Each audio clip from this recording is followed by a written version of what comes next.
Bienvenue. Aujourd'hui, on explore ensemble quelques concepts clés en cybersécurité et pentesting. On a des notes, un guide. L'idée, c'est vraiment de survoler, de comprendre l'essentiel de certaines techniques, certains outils, du chiffrement à l'exploitation. Alors, on commence par quoi? Peut-être le chiffrement, quand on a de gros volumes de données à chiffrer rapidement. On fait comment? Oui, bonne question. Pour la vitesse sur de gros volumes, l'outil roi, c'est l'AES, l'Advanced Encryption Standard. C'est un algorithme dit symétrique, c'est-à-dire qu'on utilise la même clé pour chiffrer et pour déchiffrer. Et il est optimisé pour être très rapide, surtout avec le matériel qu'on a maintenant. D'accord, symétrique, donc rapide. Mais ça veut dire qu'il faut partager cette clé secrète de manière sûre. C'est un peu le point faible, non? Exactement. C'est le compromis, si on veut. AES, c'est parfait pour chiffrer, disons, un disque entier et une sauvegarde énorme, parce que c'est rapide. Mais oui, la gestion de cette clé unique, c'est le défi. C'est différent des systèmes asymétriques, genre RSA, qui sont plus lents mais règlent ce problème d'échange de clés. On trouve l'AES un peu partout, hein, souvent via des outils comme OpenSSL par exemple. Ok, c'est très clair. Bon, alors, passons côté attaque maintenant.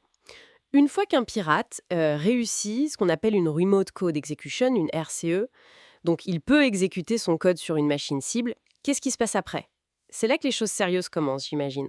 Ah oui, tout à fait. Avoir un premier accès, c'est souvent juste le pied dans la porte.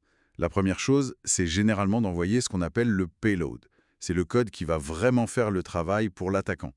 Ensuite, il y a souvent deux buts principaux. D'abord, l'escalade de privilèges. Passer d'un utilisateur normal à administrateur ou root sous Linux.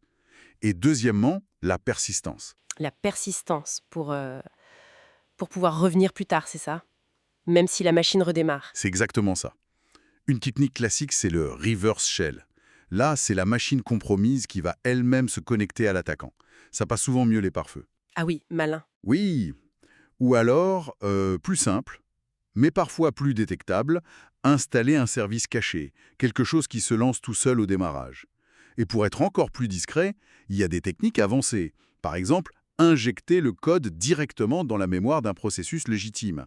Comme ça, il n'y a pas de fichier suspect sur le disque. Et dans les notes, vous parliez aussi du danger du FTP non chiffré. Ça paraît basique, mais c'est toujours d'actualité. Ah oui, complètement.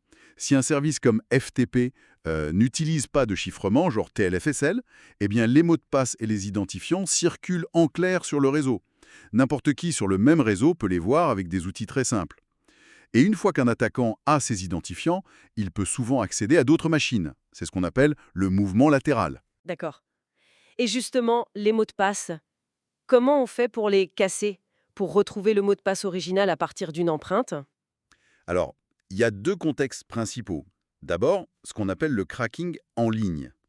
Là, on essaye plein de mots de passe directement sur le service visé. Ça peut être une page web, un serveur SSH, FTP. Des outils comme Hydra sont faits pour ça. Ils automatisent les tentatives. Mais bon, c'est assez lent et surtout ça fait beaucoup de bruit, ça peut être détecté. Ok, ça, c'est en ligne. Et l'autre méthode? L'autre méthode, c'est le cracking hors ligne. Là, c'est différent. L'attaquant a déjà réussi à récupérer les hashes, les empreintes des mots de passe. Par exemple, depuis une base de données qui a fuité. Et là, il travaille sur sa propre machine. Tranquille. Il utilise des outils comme John the Ripper ou alors Hashcat, qui est très puissant parce qu'il utilise la puissance des cartes graphiques, les GPU. Ah oui, les GPU sont très rapides pour ça. Exactement.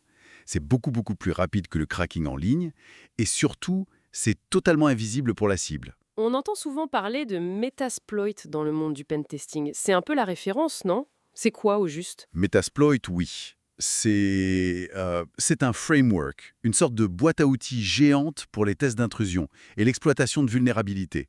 Ça regroupe des milliers d'exploits connus, de payloads, d'outils d'analyse. C'est vraiment très complet.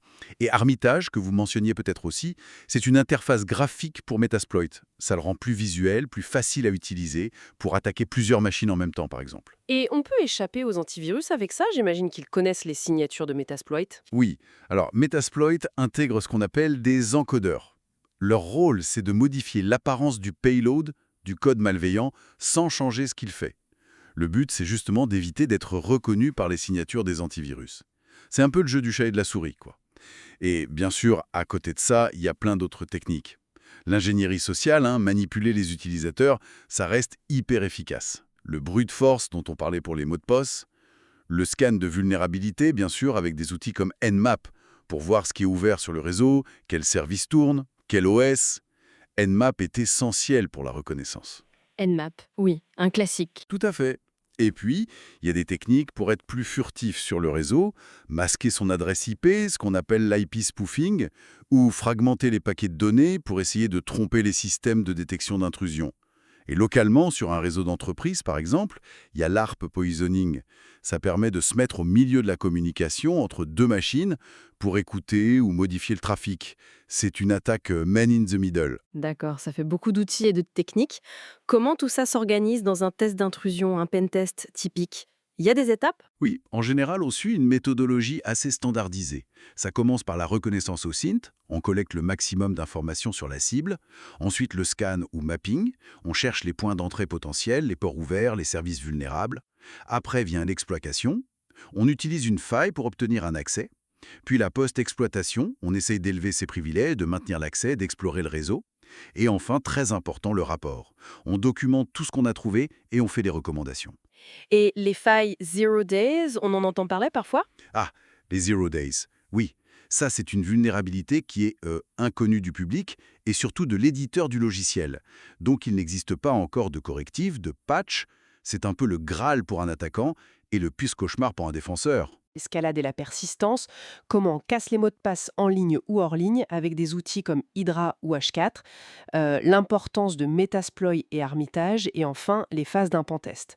Finalement, pourquoi c'est important de connaître tout ça, même si on n'est pas un pirate? Mais c'est une excellente question en fait. Comprendre ces techniques offensives, c'est pas juste pour la culture technique ou pour faire peur. C'est surtout pour mieux se défendre. Si on comprend comment un attaquant pourrait s'y prendre pour entrer, pour se cacher, pour voler des informations, eh bien, on est beaucoup mieux armé pour mettre en place les bonnes protections. Ça nous oblige à penser comme l'adversaire. Et savoir comment fonctionne une attaque par ARP poisoning, par exemple, ça aide à comprendre pourquoi il faut sécuriser son réseau local. Connaître l'ennemi, ou du moins ses méthodes, c'est vraiment la base d'une défense efficace, que ce soit pour soi ou pour son entreprise. Ça pousse à se poser les bonnes questions sur sa propre sécurité.